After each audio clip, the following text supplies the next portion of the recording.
Well, good morning, stamping friends. How are you guys all doing on this Friday?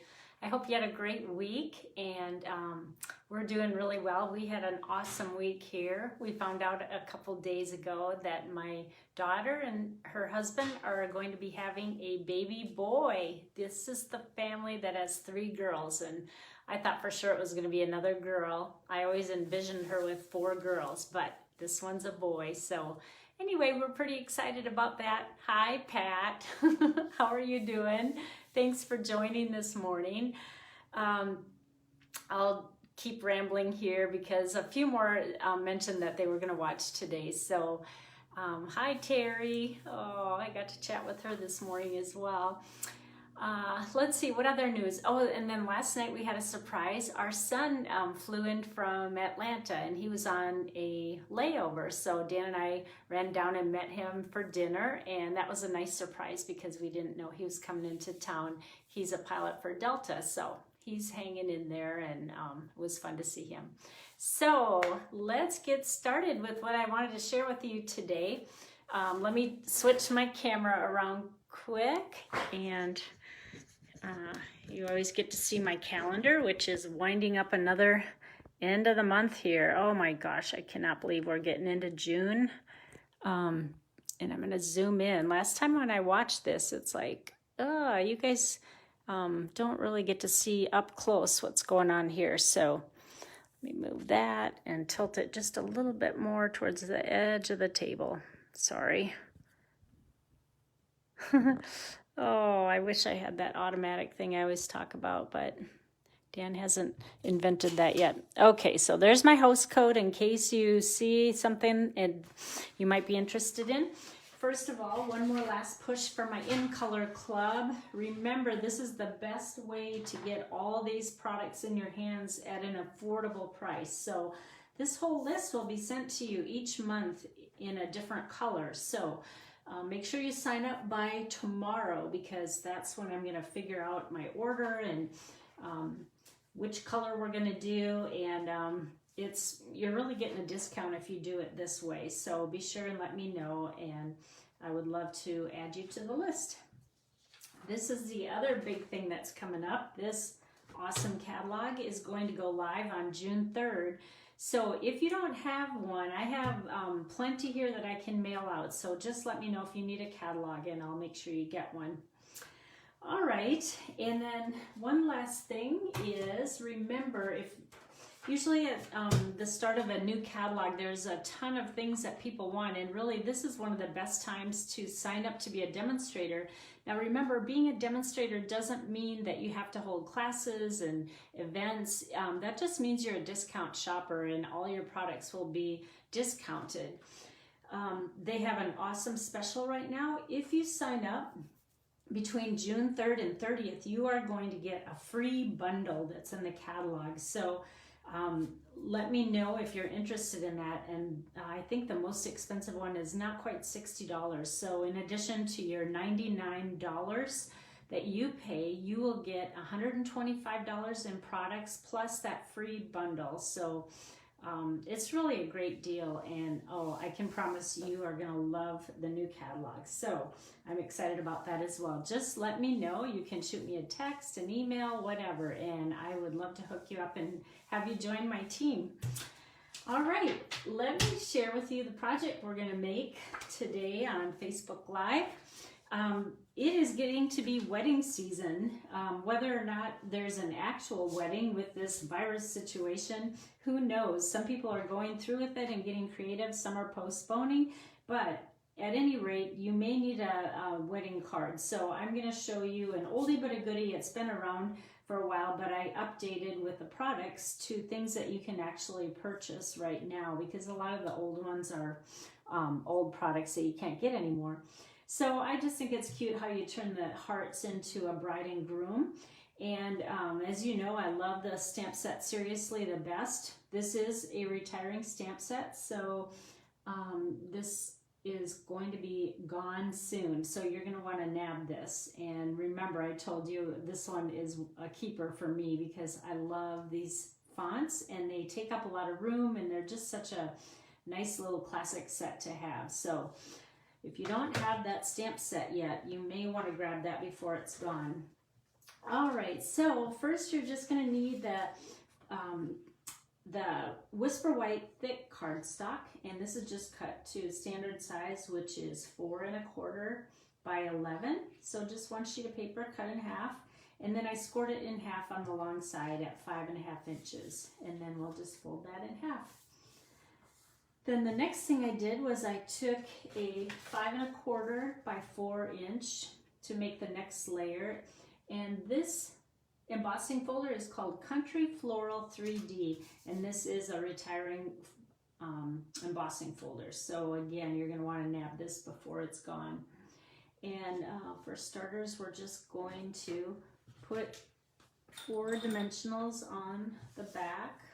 Well, actually, I like to add a few more, because when you have a bigger layer like that, sometimes it tends to sink in the middle and it doesn't stand up with that dimension on all 4 sides. So I stick one in the middle on these. All right, so we'll just add that first layer right away. And I love using embossing folders because it just adds another texture and dimension to your cards, yet not too thick that you have to add another postage stamp. So let's just stick that on and just center that right in the middle. All right, now we're going to work on the center part. For this one, this stamp set, I like to use the Stamparatus tool, because sometimes a larger image, it might not stamp well the first time, and so you might have to go over it 2 or 3 times. Or like, say maybe your ink pad needed to be re-inked and you didn't know that until after you stamped it, and then you're kind of stuck because you can't line it up perfectly. So when I use this, I always stick my stamp set underneath just to give it a level surface here, and then take Memento black ink and just ink that up. And this piece is cut to 5 1/4 by 1 3/8. And the reason I have this kind of ugly tape on here is these things are hard to pick up when you're just using your fingers, but when you just take painter's tape and, you know, just go around it, it's just easier to pick up. So that's why that ugly blue. I should use washi tape, but this is a little bit thicker. All right, so let's just stamp that on and just press. And the beauty of the Stamparatus is that you can go over again. Now, I did pretty well on the first one. I don't really even need to go over again, but if you wanted to, just ink it up again and it will stamp right in the exact same spot. All right, let's move that to the side. I usually like to give it just a minute or 2 to dry, so we'll set that here. And then the next thing, I used a die, and it's called Be Mine Stitched Framelits, and I cut out everything here so you can see the assortment. There's 16 dies in here. Isn't this amazing? There are a lot of dies, and really there's a lot of hearts that would work. If you want a fatter heart, you could do this one. I chose this one because it's a little bit smaller and I was stacking them. But this one surely would work. There's a lot of, you can make it larger if you want to take up the whole room, but there's a lot of options here. But isn't that a nice die set? I'm so glad this one carried over because, and this one I love because there's just an outline. We've used that one before. So I want to point out this one. This is one just for a really nice detailed edge, and that's what we're going to use here. I cut out 2 of these, just 5 1/4, and I cut them about 1/2 inch, and then just die cut the edge of both of those. And we're just going to take our multi-purpose liquid glue and make one small line on here and try to get as close to that stitched edge as you can, because we just want the tiny bit of that scallop peeking out. And then do the same thing on this side, just the very edge. I just decided black and white is kind of a classic color for wedding. If you know the wedding color, you could surely do this in their colors. That would be even more personal, but because I don't know who this is going to, I just made black and white. All right, that was pretty easy, right? Now let's go ahead and just put this on the front of our card already. And just a few dimensionals. Whoops. I do the corners, and then because it's a longer strip, like I said, sometimes it sinks in the middle when you don't stick a dimensional in the middle. So let's go in the middle there as well. All right. And are you guys kind of getting back to normal with like shopping and eating and stuff? We finally went out to eat for the first time to celebrate Brittany and Blake's baby announcement, so that was fun, and we had this back room all to ourselves, and because of the distancing, so it was kind of fun. It was like our own little private party. All right, I think I'm gonna go, let's see, I went a tiny bit down from the center.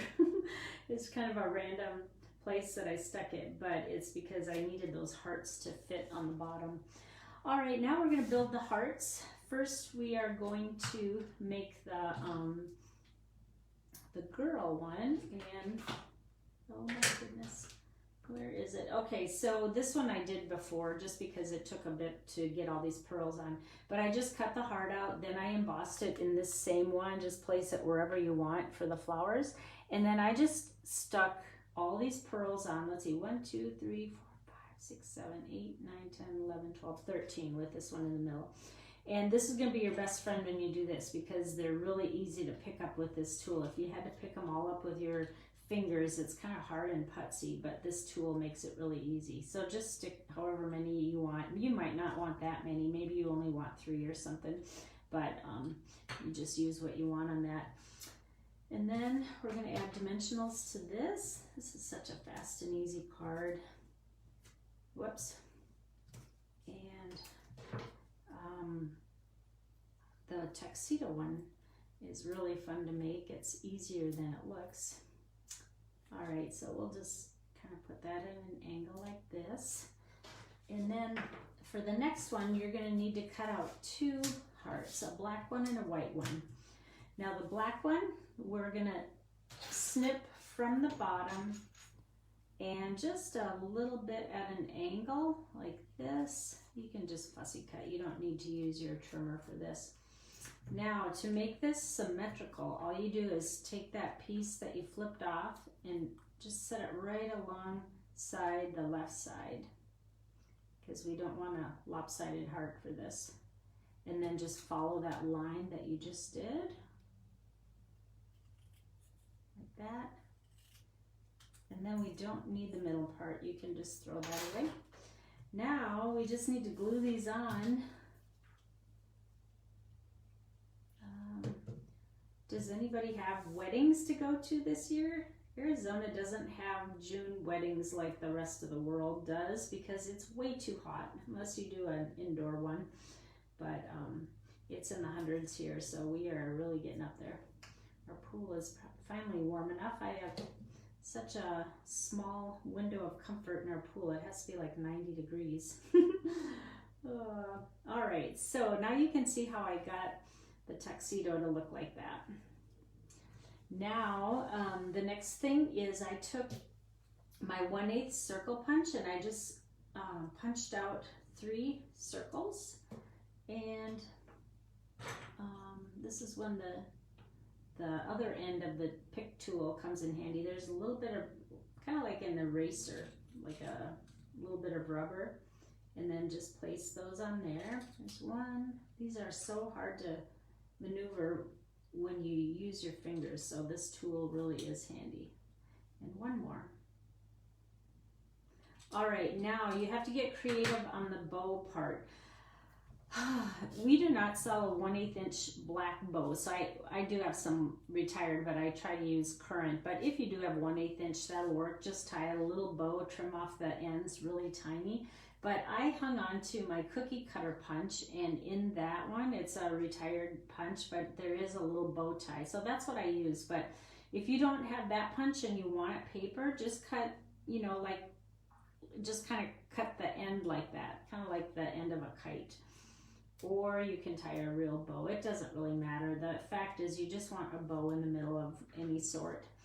And then this time I'm going to use foam strips on the back because they're about double the dimension of a regular dimension, and I want it to pop up a little bit higher than the bride dress. So we'll just put foam on the back, and we are just gonna angle it and overlap the wedding dress, and that's it. Isn't that fun and easy? And I think it's just a nice card that can go for any type of wedding that you need to go to. So thank you for joining me today again. I love doing these. They're getting easier to do, and I try to come on Tuesday mornings and Friday mornings to share with you.